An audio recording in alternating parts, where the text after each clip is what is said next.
اس کے بنیاد پہ ہی سارا کیس لڑا گیا تھا زرداری ورسز اسٹیٹ. زرداری صاحب کو سزا تو ہو گئی تھی لیکن عدالت عظمیٰ میں جب اس 7 ممبر بینچ کے سامنے انہوں نے اپنا کیس پیش کیا تھا, دونوں اطراف بیسک پوائنٹ یہ تھا کہ ان ٹیپس کا حوالہ دیتے ہوئے جو جج صاحب تھے ان کا تعصب تھا, اس لیے وہ جو فیصلہ تھا وہ درست طور پہ نہیں دیا گیا تھا. لیکن فیصلے کا جو کنکلوژن تھا, کیونکہ ایک طرف جو پروسیکیوشن تھی وہ کہہ رہی تھی کہ جو ٹیپ ہے وہ نقلی ہے, ریاست کا یہ موقف تھا یہ ٹیپ نقلی ہے, اور بے نظیر بھٹو صاحبہ کا یہی تھا کہ جی ہم سرخرو ہو رہے ہیں. جج صاحبہ نے کہا کہ whether the tape is real or not, کیونکہ اتنا زیادہ مٹیریل آ گیا ہے ریکارڈ پہ جو کہ ثابت کرتا ہے کہ جج کا تعصب تھا, تو ہم ایکوٹ کرتے ہیں یا جو کنوکشن ہے اس کو اوور ٹرن کرتے ہیں آصف علی زرداری صاحب کے سلسلے میں. تو اب جناب سامنے اس تمام پریس کانفرنس کو بھی سامنے رکھتے ہوئے میں آپ سے پوری طور پہ اتفاق کرتا ہوں, میڈیا ٹرائل سے اب ہٹ کے اس کو آپ قانون کے 4 کونوں میں کھڑا کریں. اگر مزید آپ کے شواہد ہیں اور ان شواہد کا آپ نے ہلکا سا حوالہ دیا تھا, you alluded to more evidence as well, تو وہ بھی سب آپ ایکویٹل کا حصہ اپنا بنائیں, کنوکشن کو اوور ٹرن کرنے کی کوشش کریں and let the law take its course. ہاں جی اسد, یہ ان کا جو ابھی تک جو سارا یہ کیس چلتا آیا ہے, جو پاناما لیکس کے حوالے سے جو ان کے اوپر مختلف ریفرنسز بنے تھے, اس میں ایک چیز جو سب میں کامن تھی وہ یہ تھی کہ انہوں نے ان کیسز کو زیادہ سیاسی بنیادوں پر لڑا بجائے کہ یہ جو قانونی نکات تھے ان کو ایڈریس کرتے. یہ آپ نے ایون فیلڈ میں بھی دیکھا, یہ عزیزیہ میں بھی دیکھا, اور جس میں ایکوٹ ہوئے ہیں اس میں بھی تقریباً ان کا جو لائن آف ڈیفنس تھی وہ یہی رہی ہے. ابھی بھی یہ اسی طرح سے اپروچ رکھی ہوئی ہے. ایک طرح کا یہ جو بیانیہ بنا رہے ہیں کہ جناب کچھ لوگوں نے انفلوئنس کیا ان کے آؤٹ کم پر, یہ کسی حد تک آپ گیلری کو سیٹسفائی کر سکتے ہیں, لیکن آپ کو قانون کی نگاہ میں جا کر ان سب چیزوں کے اب آپ کو شواہد دینے پڑیں گے اور ان کو پروف کرنا پڑے گا کہ یہ چیز اسی طرح سے ہے جس طرح کہ یہ ٹیپ میں یا یہ جو ویڈیو, کیونکہ ابھی یہ 2 چیزیں سامنے آئی ہیں, ایک ویڈیو بھی آئی ہے اور آڈیو ایک علیحدہ سے بھی انہوں نے ریلیز کی ہے, تو یہ سب چیزیں اوتھینٹک ہیں اور شاید جو متعلقہ جج ہے ان سے بھی گواہی لی جائے گی کہ آیا وہ اس چیز سے سبسکرائب کرتے ہیں کہ نہیں. تو ایک یہ لمبا پروسیس ہے, یہ میرا خیال میں اپیل اب جو ہے یہ لمبا کھنچے گی اور اس میں یہ سب چیزیں اسٹیبلش کرنی پڑیں گی کہ جناب اس طرح سے یہ جج باعث تھا, اور ایک دفعہ جب اسٹیبلش ہو جائے گا کہ جج باعث تھا یا ادروائز, تو اس کے مطابق اب نواز شریف صاحب کے یہ جو کیس میں جو اپیل ہے اس کا فیصلہ ہوگا. ویسے جناب for the sake of argument, اور یہ بالکل ہی ہائپوتھیٹیکل دائرے میں بات کر رہا ہوں, کہ اگر اس بیانیے کو مانا جائے جو آج مریم نواز صاحبہ نے سامنے رکھا ہے, تو اس کا مطلب ہے یہ شخص بہت زیادہ بدقسمت ہے کہ نہ صرف ایک سائڈ نے ان کو ٹیپ کیا لیکن اب اس کے بعد دوسری سائڈ نے بھی ان کو ٹیپ کیا. یہ تو میرے خیال میں وہ کہتے ہیں کہ لوگ ایک دفعہ ہی ایک سراغ سے ڈسے جاتے ہیں, یہ شاید بار بار ڈسے جانے کے عادی تھے, کیونکہ آپ جیسا بتا رہے ہیں کہ پہلے کسی اور نے ان کو ٹیپ کیا, پھر انہوں نے ان کو ٹیپ کیا. ابھی جب یہ اس میں یہ پروسیڈنگز اس کے اوپر ظاہری بات ہے اب انہوں نے ایلیگیشن لگا دیا ہے, تو اس کے اوپر انویسٹیگیشنز ہوگی, تو اللہ جانے کو ان کو اور بھی ٹیپ کر کے دوبارہ سے بلیک میل نہ کر. بہتر ہے کہ اب یہ جو ٹیپنگ کا سلسلہ ہے اس کو ختم کیا جائے. اگلے حصے میں بات کریں گے اسی حزب اختلاف کی اور ریبر کمیٹی کے کچھ فیصلوں کی. پاکستان تحریک انصاف کا کیا بیانیہ ہے اس پر بھی بات کریں گے. اسٹے ود اس.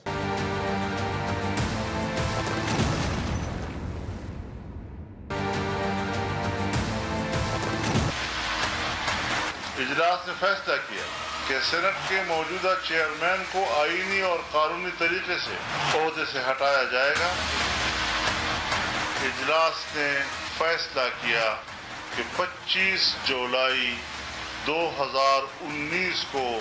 دھاندلی زدہ انتخابات کے خلاف یوم سیاہ منایا جائے. ویلکم بیک ٹو دوہرائے. رائبر کمیٹی نے 9 جولائی کو چیئرمین سینٹ ہٹانے کے لیے قرارداد جمع کرانے کا پلان کیا ہے. اب یہ ریبر کمیٹی 9 سیاسی جماعتوں سے تعلق رکھتی ہے اور اس کے اپنے 11 اراکین ہیں. پچھلے کچھ دنوں میں ریبر کمیٹی نے اپنا پہلا اجلاس کیا اور اس میں 3 مختلف آپشنز پر توجہ دیے, اور ان میں سے جو فرنٹ اینڈ سینٹر تھا وہ یہ تھا کہ جو نیا چیئرمین سینٹ تھا وہ کیا پاکستان مسلم لیگ نواز سے تعلق رکھے گا, پاکستان مسلم لیگ نواز سے ہوگا, اور باقی 2 آپشن یہ تھے کہ 2 بڑی سیاسی جماعتوں کا یہ ایک متفقہ امیدوار ہوگا جس کو نیا چیئرمین سینٹ بنایا جائے گا. آخری آپشن یہ تھی کہ تمام سیاسی جماعتوں کو پہلے یکجہت ہونا ہوگا اور پھر اس کے بعد ایک کامن چیئرمین سینٹ پر فیصلہ کرنا ہوگا۔ ان تین آپشنز کو سامنے رکھتے ہوئے رہبر کمیٹی نے کچھ ڈیلیبریشنز کی۔ 9 جولائی کے بعد پتہ چلے گا کہ کیا رخ یہ تمام پروسیڈنگز اختیار کریں گی۔ جناب باقر صاحب، بہت دیر سے پاکستان مسلم لیگ نواز یہ سوچ رہی تھی کہ چیئرمین سینٹ میں اب کچھ اپوزیشن کو، چیئرمین سینٹ کے حوالے سے اپوزیشن نہ صرف یکجہت ہو جائے لیکن حکومت وقت کو ٹف ٹائم دے۔ کیا کہتے ہیں جناب؟ میرا خیال میں پی ایم ایل این سے زیادہ مولانا فضل الرحمان صاحب کو بہت زیادہ ان کو جلدی ہے کہ کسی طرح سے یہ چیئرمین سینٹ کو گھر بھیجا جائے اور وہ کچھ وہاں پر ایک اہم آئینی عہدہ اپنی پارٹی کے لیے حاصل کر لیں۔ اچھا، جہاں تک ہے کہ جی یہ اپوزیشن کی جو اسٹرینتھ ہے اس وقت سینٹ کے اندر، وہ بڑے آسانی سے ان کو ہٹا سکتے ہیں، اور اب انہوں نے اپنی جسے کہتے ہیں ارادے کو بھی ظاہر کر دیا ہے کہ ہم ان کو ہٹانا چاہتے ہیں۔ وہ آرٹیکل 61 اور 53 کے تحت وہ ایک موشن موو کریں گے جس کے تحت پھر کارروائی آگے بڑھے گی۔ اور اس وقت اگر ہم ان کی نیومیریکل اسٹرینتھ کو دیکھیں جو اسمبلی میں ہے، یہ جو پارٹیز آپ نے 9 پارٹیاں بیان کی، ان کی تقریباً کمبائنڈ اسٹرینتھ 71 بنتی ہے، اور جبکہ آپ کو چیئرمین سینٹ کو ہٹانے کے لیے صرف 53 ووٹ درکار ہے۔ اور اگر سنجانی صاحب کا پچھلا الیکشن دیکھ لیں تو 57 ووٹوں سے الیکٹ ہوئے تھے، اور اگر پیپلز پارٹی 20 ووٹ ادھر سے نکال دیے جائیں تو وہ میرے خیال میں وہ نمبرز کھو دیتے ہیں۔ لیکن جو اس سے بڑا مسئلہ اسد ہے اس وقت، جناب جس کے لیے انہوں نے شاید 2 دن کا مزید ٹائم رکھا ہے کہ ہم اپنا کینڈیڈیٹ بعد میں اناؤنس کریں گے۔ اب اس وقت یہ ہے کہ جو بظاہر جو سب سے زیادہ اسٹرینتھ ہے سینٹ میں وہ پی ایم ایل این کے پاس ہے 33، اور اصولاً ان کا ہی چیئرمین سینٹ آنا چاہیے، اور پی ایم ایل این کے اندر یہ سوچ ہے کہ حاصل بزنجو صاحب کو یہ عہدہ دیا جائے۔ اس کے پیچھے یہ بھی ایک لاجک ہے کہ پہلے والا بلوچستان سے ہے، اور چونکہ یہ ایک نیریٹو بنایا جا رہا ہے کہ بلوچستان سے یہ عہدہ واپس لیا جا رہا ہے تو لہٰذا ریپلیسمنٹ بھی بلوچستان سے ہی ہونی چاہیے، جو کہ بات بالکل درست ہے۔ اور آپ کو یاد ہوگا پچھلے الیکشن میں بھی پی ایم ایل این نے اپنا جو ڈپٹی اسپیکر آفر کیا تھا بلوچستان کو، نہ کہ یہ ڈپٹی چیئرمین آفر کیا تھا نہ کہ چیئرمین۔ بہرحال وہ اس وقت بلوچستان کے اوپر کنسنسس ہے ان کا۔ مولانا صاحب بھی سمجھتے ہیں کہ ان کا بھی کافی زیادہ سٹیکس ہے، اگرچہ مولانا صاحب کی تقریباً صرف 4 سیٹیں ہیں۔ اصل یہاں جو پلیئر ہیں وہ میرا خیال میں جو ڈیسائیڈنگ فیکٹر ہوگا وہ پیپلز پارٹی کا ہوگا، جن کے پاس 20 سیٹیں ہیں۔ اب پیپلز پارٹی اس ریس میں نہیں ہے، مطلب نہ وہ اتنے نمبرز رکھتی ہے کہ وہ ڈکٹیٹ کر سکے اس ریس کو، نہ وہ انٹرسٹڈ ہیں، وہ سیٹسفائیڈ ہیں کہ ان کے پاس ڈپٹی چیئرمین سینٹ سلیم مانڈوی والا صاحب ہیں اور ان کو نہ چھیڑا جائے اور وہاں رہیں گے۔ لیکن اب جناب ایک طرف تو یہ سچویشن بن رہی ہے اور مولانا کے پیچھے باجماعت دونوں پی ایم ایل این اور پیپلز پارٹی کھڑے ہیں، تو یقیناً وہ ان کی بات ماننے کی کوشش کریں گے۔ حاصل بزنجو مولانا فضل الرحمان کو ایکسیپٹیبل نہیں ہے۔ پیپلز پارٹی کا ایک اور مسئلہ ہے کہ ان کو مولانا فضل الرحمان صاحب کی سپورٹ چاہیے تھی ایک اور مسئلے پر۔ اگر آپ وہ کل والی ان کی خبر بغور پڑھیں تو آپ پڑھیں گے کہ جناب گھوٹکی میں یہ جو آپ کی رہبر کمیٹی ہے اس نے پیپلز پارٹی کے کینڈیڈیٹ کی حمایت کا اعلان کیا ہے۔ خیر، اگلے حصے میں گفتگو جاری رہے گی، اسی موضوع پر رہیے گا ہمارے ساتھ۔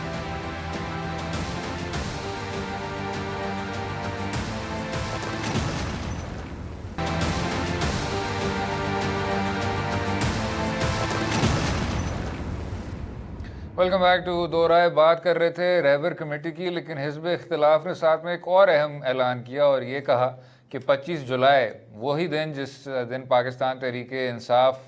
کو نہ صرف حکومت کے اختیارات سونپے گئے لیکن وہ بطور پاکستان کی سب سے بڑی سیاسی جماعت منتخب ہوئی، اپوزیشن نے اس کو یوم سیاہ کا دن منانے کا اعلان کیا ہے۔ جناب باقر صاحب، اگر سر آپ ان کے احتجاج پہ بھی آ جائیں، بے روزگاری، مہنگائی، ان تمام حوالوں سے اپوزیشن پروٹیسٹ بھی کرے گی، لیکن اس میں آپ کو کوئی خاص کامیابی دیکھنے کو ملتی ہے؟ آ رہے ہیں کہ وہ جو عوامی مسائل ہیں ان کے اوپر یہ بات کریں گے، لیکن یہ پھر جا کے انہی باتوں پر جا کے احتجاج کے لیے کالز دیتے ہیں جو ان کے نزدیک اہم ہیں، چاہے وہ اکاؤنٹیبلٹی کا پروسیس ہو یا ان کی جو آپ سمجھتے بنیادی اختلاف ہے پی ٹی آئی سے، کہ پی ٹی آئی نے آ کر ان کا جو سکسیشن کا جو ایک پروسیس تھا اس میں ڈسرپشن پیدا کی ہے کہ ایک پارٹی کے بعد دوسری پارٹی آ جاتی تھی۔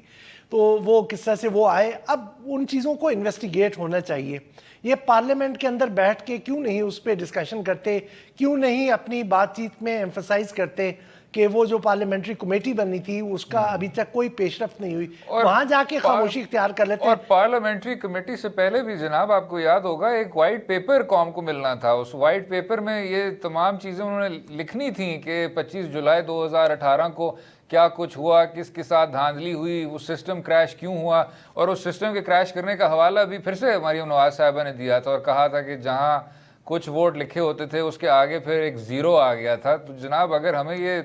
وائٹ پیپر کی شکل میں دکھا دیا جائے تو اس پہ کیا ایشو کیا ہے؟ اب ان کے پاس رہتا ہے کہ یہی ایجنڈا بچتا ہے کہ کسی طرح سے وہ ایک جسے کہیں کہ وہ میری نظر میں ایک اہم ایشو ضرور ہے, لیکن اب چونکہ ایک سیٹلڈ میٹر ایک طرح سے ہو چکا ہے, سال تقریباً گزر گیا, آپ نے بھی اس پہ اوپر چند وہ اپنے چھوٹے سے اجتماعات وغیرہ کر کے اور مختلف پریس کانفرنسز میں ابتدائی دنوں میں بات کر کے آپ خاموشی اختیار کر لی. کمیٹی نے پروگریس نہیں کی, آپ نے بھی کوئی ریمائنڈرز نہیں لگائے, آپ نے جیسا بھی کہا کہ وائٹ پیپر آپ نے لانا تھا وہ بھی نہیں لائے. اب یکدم ان کو یاد آئی ہے, کہتے ہیں کہ ہم تو ریزائن کر رہے ہیں ان کمیٹیوں سے. تو آپ پہلے ان کو ریمائنڈر تو لگاؤ بھائی کہ وہ کام کریں. میں صرف اس حد تک اختلاف کرتا ہوں, اور آپ تو یہی کہہ رہے تھے کہ بھائی ان کی وجہ سے یہ سیٹل میٹر بن گیا ہے, کہ سیٹل میٹر اس کو بننا نہیں چاہیے. حالانکہ مریم نواز صاحبہ کہتی ہیں کہ جی میاں نواز شریف صاحب سلیکٹ نہیں ہوئے تھے, 3 بار الیکٹ ہوئے تھے. تو اسی طرح جیسے 1990 کے انتخابات کا الیکشن یا سلیکشن بہت دیر بعد ثابت ہوا تھا, اسد درانی کا ایفیڈیوٹ ریکارڈ پہ آیا, اسلم بیگ کا بیان ریکارڈ پہ آیا, جو مہران بینکس کے جو سینئر مینجمنٹ تھی ان کے بھی ایفیڈیوٹ سامنے آئے اور پتہ چلا اسلامی جمہوری اتحاد کو کس طرح پیسے فراہم کیے گئے. اسی طرح اگر ان الزامات میں 2018 کے انتخابات کے الزامات میں تھوڑا سا بھی وزن ہے تو میں کہتا ہوں اس کو پاسٹ اینڈ کلوز ٹرانزیکشن ہرگز نہ بنائیں. وہ شواہد سامنے آنے چاہیے تاکہ پاکستان کی جمہوریت کو مستحکم ہونے کا کوئی چانس تو ملے, اور تاکہ ہمارے وزیر اعظم جو بہت اب ان کی طویل فہرست ہو گئی ہے, میرے خیال سے خان صاحب 22ویں ہمارے وزیر اعظم ہیں, وہ سلیکٹ نہ ہوں, جمہوری طور پہ منتخب ہوں. لیکن again sir the question is the same کہ بھائی وائٹ پیپر لائیں, پارلیمانی کمیٹی بنائیں, کچھ تو ہمیں بتائیں. اسد میں بالکل یہی کہہ رہا ہوں کہ جناب یہ کلوز میٹر, یا اس لیے میں کہہ رہا ہوں کہ یہ ایک مسئلہ تقریباً ختم ہونے کو ہے کہ انہوں نے اس پہ دوبارہ اس کو آگے لے کے چلے ہی نہیں. آپ نے جا کے ثبوت دیں گے نا کہ اس طرح سے دھاندلی ہوئی ہے, آپ جا کے بات کر دیتے ہیں, آپ ایک پولیٹیکل ریٹرک دے دیتے ہیں, بار بار وہ سلیکٹڈ وزیر اعظم کی بات تو ہو جاتی ہے, لیکن وہ جو نقائص تھے ان کو, یا اس میں جو خامیاں تھیں جو الیکشنز میں ہوئی ہیں, جس طرح سے وہ جو سسٹم ان کا کریش کیا تھا جو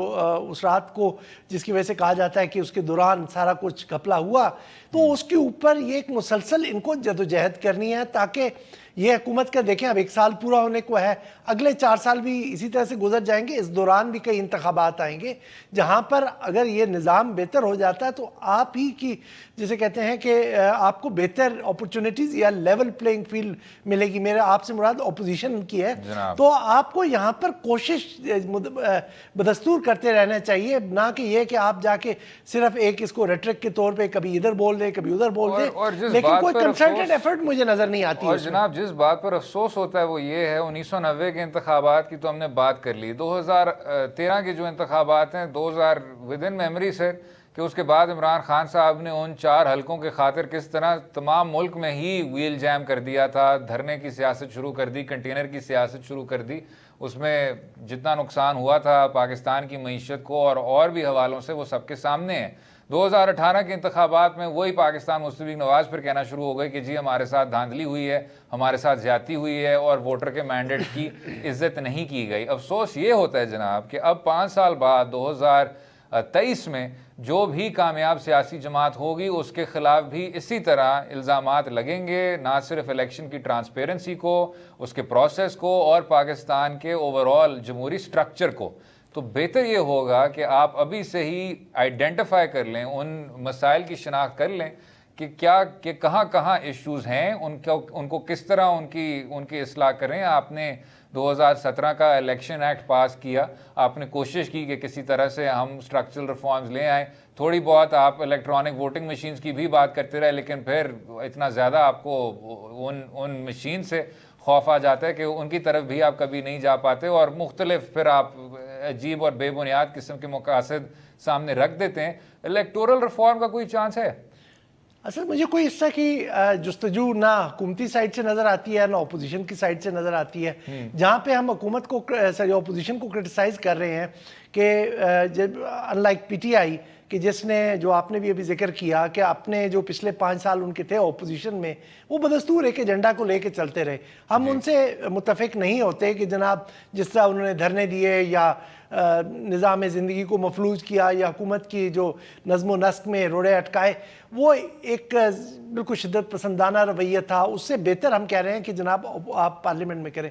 لیکن اب دوسری طرف حکومت کو آپ دیکھ لیں، آپ الیکٹرل ریفارمز کو تو پرسو نہیں کر رہے. پھر سے یہ ایک یکدم سے کمیٹی بیٹھے گی اور ہمیں پتہ چلے گا کہ وہ الیکشن آرڈیننس یا وہ الیکشن رولز آ گئے ہیں 2000، اب اگلا کب ہونا ہے الیکشن ہمارا، تو وہ اس کے آ جائیں گے کہ جی یہ کمیٹی کے فیصلے ہیں اور اس پہ پھر سے وہ شارٹ کمنگز آ جائیں گی. لیکن جو بنیادی آپ کو اصلاحات کرنی ہے، آپ نے دیکھا ہوگا جیسے اصغر خان کیس میں یہی پارٹی جو پاکستان تحریک انصاف ہے اس وقت بالکل بڑے شد و مت سے کہتی آئی تھی کہ جناب اس کو ایک لاجیکل کنکلوژن پہ جانا چاہیے. ابھی جب وہ کیس لگا تو ان کے جو کنٹرول کے نیچے ہی وزارت داخلہ آتی ہے، اس کا ایک ذیلی محکمہ ہے، وہ جا کے سپریم کورٹ میں بیان دیتا ہے کہ جی اس کو بند کر دیں. تو وہ مجھے نہیں سمجھ آتی یہ پارٹی کی پالیسی ہے یا حکومت کے کسی اور آرگن کی پالیسی ہے کہ جناب یہ نہیں کرنا. لیکن آپ کو یہ ایک طرح کا رویہ، منفی رویہ بہت حزب اختلاف میں اور حزب اقتدار دونوں میں نظر آتا ہے کہ وہ سیریسنس کے ساتھ ان مسائل کو اٹینڈ نہیں کرتے. خیر یہ بھی جناب ایک بہت خوبصورت قسم کا ایک آپ دیکھ سکتے ہیں خوبصورت حال پیدا ہو گئی ہے کہ پاکستان پیپلز پارٹی جس نے اس کیس کو شاید اس طرح نہیں پرسیو کیا جس طرح کرنا چاہیے تھا، اس کے بعد پاکستان مسلم لیگ نواز جن کے اپنے ہی سینئر لیڈران کو قصوروار ٹھہرایا گیا تھا اسی کیس میں، ان کے بارے میں پاکستان تحریک انصاف کی لیڈرشپ کہتی تھی کہ اصغر خان کیس کو ہم منزل تک لے کے جائیں گے. آج پی ٹی آئی کی اپنی انٹیریئر منسٹری کہتی ہے کہ اس کیس کو کلوز کیا جائے اور 1990 کا جو سوالیہ نشان ہے وہ تاریخ بھر سوالیہ نشان ہی رہے. اگلے حصے میں بات کریں گے کچھ عالمی سطح کی اور عمران خان صاحب کے امریکہ کے دورے کی. رہیے گا ہمارے ساتھ.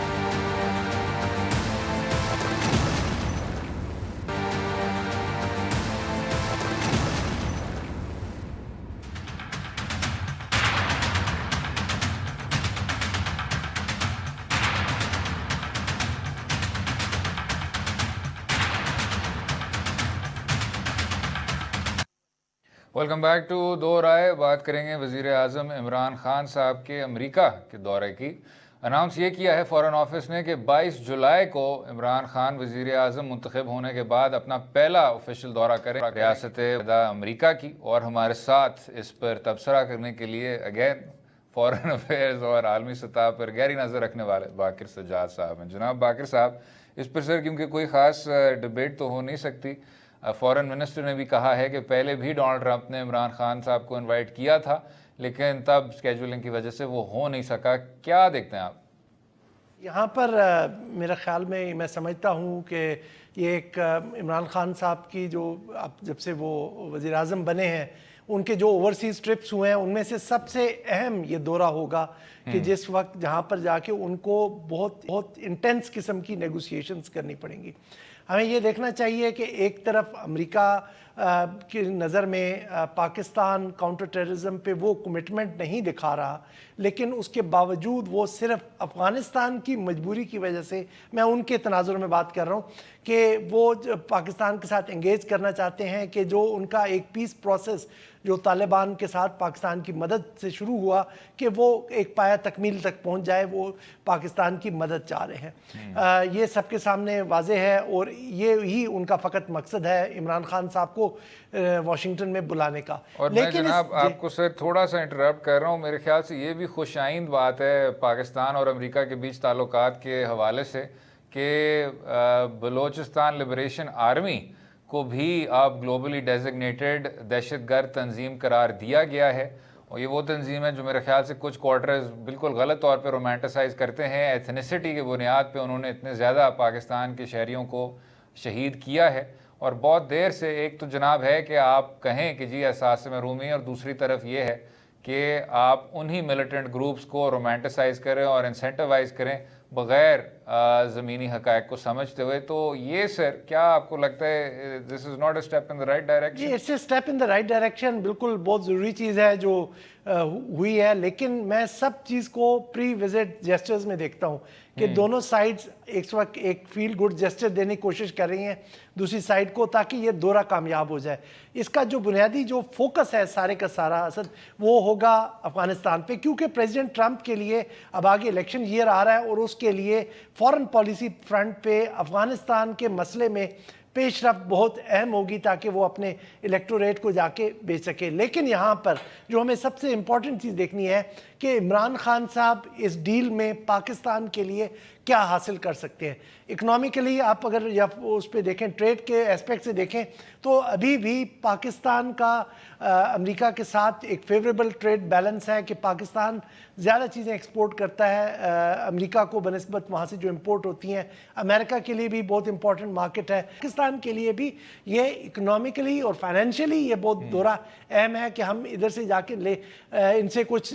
اپنے اچھی ٹرمز پہ کوئی چیز لیں. ماضی میں بھی یہ ہوتا ہے کہ ہم امریکہ کے ساتھ ایسی ڈیل کرتے ہیں جہاں پہ ہم امریکہ کی مدد تو کر دیتے ہیں، لیکن جو ان ریسیپروکیشن ہمیں جو چیز ملتی ہے وہ اتنی ویلیوبل نہیں ہوتی یا اتنی سودمند نہیں ہوتی پاکستان کے لیے کہ جناب کہ پاکستان اس سے زیادہ بہتر طور پہ مستفید ہو سکے. اچھا ایک اور بات ہے جناب، اور وہ ہے امریکی صدر ڈونلڈ ٹرمپ کی مشہور زمانہ پولر شخصیت. یاد ہوگا آپ کو کہ جو سال کا وہ پہلا تاریخی ٹویٹ تھا جس میں انہوں نے پاکستان پہ بہت زیادہ الزامات لگائے اور کہا کہ ہم غلط طور پہ ان کو ایڈ دیتے ہیں. پھر یہ بھی کہا کہ جی یہ ہمارے دشمنوں کو شیلٹر کرتے ہیں. پھر اس کے بعد وہی ڈونلڈ ٹرمپ نے مارچ میں کہا کہ جی ہمارے تعلقات پاکستان کے ساتھ بہت زیادہ اچھے ہیں، اور ایک اور بیان میں کہا کہ میں پاکستان کی جو قیادت ہے I look forward to meeting it. جو میاں نواز شریف صاحب کے متعلق ان کے الفاظ تھے جس میں انہوں نے ان کو بہت بار ان کی تعریف کی تھی اور کہا کہ وہ بہت ایک فینٹاسٹک آدمی تھے، اس کو بھی ان تمام سٹیٹمنٹس کے ساتھ بھی ذرا کمپیئر کیا جائے. میرے خیال سے سر کوئی خاص کنسسٹنسی تو نہیں ہے، لیکن this is also in keeping with American policy. Barack Obama شاید اس سے زیادہ واضح الفاظ میں یہی باتیں نہیں کرتے تھے، لیکن یہ جو ہاٹ اینڈ کولڈ والا سلسلہ ہے یہ پاکستان کے ساتھ بہت دیر سے چلتا آ رہا ہے. اسد مطلب ایک as a foreign policy observer میں سمجھتا ہوں کہ ان کے ہاں کوئی تبدیلی نہیں آئی ہے. پاکستان کے اوپر جو ان کا نقطہ نظر ہے وہ یکساں ہے، چاہے وہ آپ پچھلے سال کی 1 جنوری کی ٹویٹ دیکھیں یا اس سال کی شروعات میں جو انہوں نے پاکستان پہ بیان دیا، یا ان کی ساؤتھ ایشیا کی اسٹریٹجی دیکھ لیں جو 2 سال پہلے اگست میں اناؤنس ہوئی، اور یا ابھی جو کریں مسلسل وہ اس چیز پہ اصرار کرتے ہیں کہ پاکستان نے کاؤنٹر ٹیررزم پہ اتنی کمٹمنٹ نہیں دکھائی جتنی وہ توقع کرتے ہیں. لیکن اس وقت جو ان کی مجبوری ہے کہ وہ افغانستان کا مسئلہ حل کریں، اور اس وقت جو دوحہ میں مذاکرات ہو رہے ہیں، ہماری اطلاع کے مطابق تھوڑی دیر پہلے زلمے خلیلزاد نے بھی ٹویٹ کیا کہ کافی پیش رفت ہو گئی ہے، تو وہ چاہتے ہیں کہ 1 سپٹمبر کی جو انہوں نے ڈیڈ لائن رکھی ہوئی ہے افغانستان میں کوئی پیس ڈیل کے لیے کہ پاکستان وہاں پر مؤثر کردار ادا کرے، اور جو یہ فنش لائن ہے وہ جسے کہتے ہیں اچھے طریقے سے احسن طریقے سے پار کر جائے. بالکل ٹھیک. اسی پوائنٹ پہ کلوز کریں. امید ہے آپ کو آج کا پروگرام پسند آیا ہوگا. مجھے اور باقر سجاد کو اپنی رائے سے بھی آگاہ کیجیے سوشل میڈیا کے ذریعے، اور کل تک اجازت دیں. خدا حافظ.